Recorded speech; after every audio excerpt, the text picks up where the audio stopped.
Kamala Harris' harsh criticism of Israel is turning out to have deadly results. Washington may not fully realize it yet, nor the presidential candidate herself, but Vice President Harris' honeymoon effectively ended Saturday in the Golan Heights on a bloody soccer field. The Mideast is on the cusp of what might become its bloodiest war since Israel's founding in 1948. Harris' self-serving decision to pander to Gen Z and progressive votes on Thursday after meeting with Israeli Prime Minister Benjamin Netanyahu in the Oval Office is turning out to have deadly results. Harshly criticizing Israel as she did in front of Bibi at the White House might bag November votes, but they are also leading to body bags in Gaza and North Israel.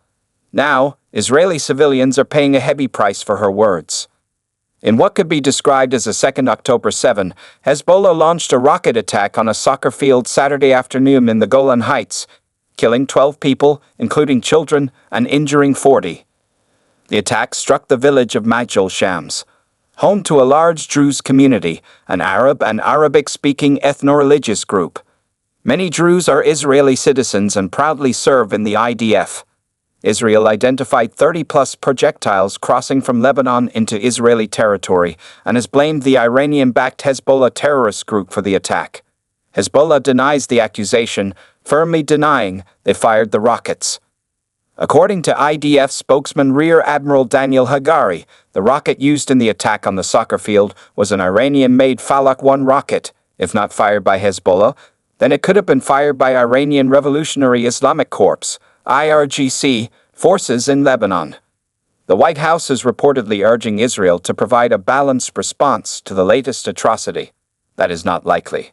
Harris told Netanyahu she would not be silent. Hamas, Hezbollah, and Iran heard her loud and clear and just told her they will not be silent either. In telling Israel she has serious concerns, Harris unwittingly, yet predictably, sent a green light to all three axis of evil partners that it is open hunting season again on Israel and its civilians throughout the country. Harris naively might have thought her ploy for votes in Michigan would lead to a humanitarian ceasefire in Gaza. But that ceasefire is not going to happen now, and Harris, despite her team's denials to the contrary, shoulders much of the burden of blame. Israel is in damage control now. Harris is requiring a cleanup on Aisle 9, and now the IDF has a new and emerging mission in northern Israel, destroying Hezbollah. It is highly likely that in the coming days, we will start to see kinetically the beginning of the end of Hezbollah in Lebanon. But the Biden-Harris White House's ongoing failures in the Mideast have always been bigger than just Hamas or Hezbollah.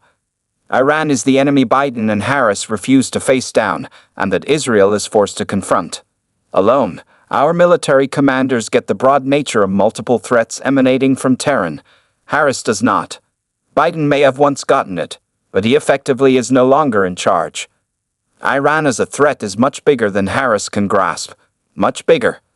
Last week, Gen. Eric Kurilla, commander of U.S. Central Command, reportedly advised in a classified letter to Defense Secretary Lloyd Austin that military operations in the region were failing to deter Houthi attacks on shipping in the Red Sea and that a broader approach would be needed.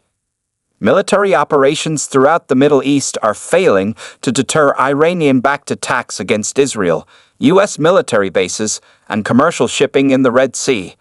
The head of the Hydra in the form of Iran is still firmly attached, and Harris is now forcing Israel to remove the Hamas and Hezbollah extremities.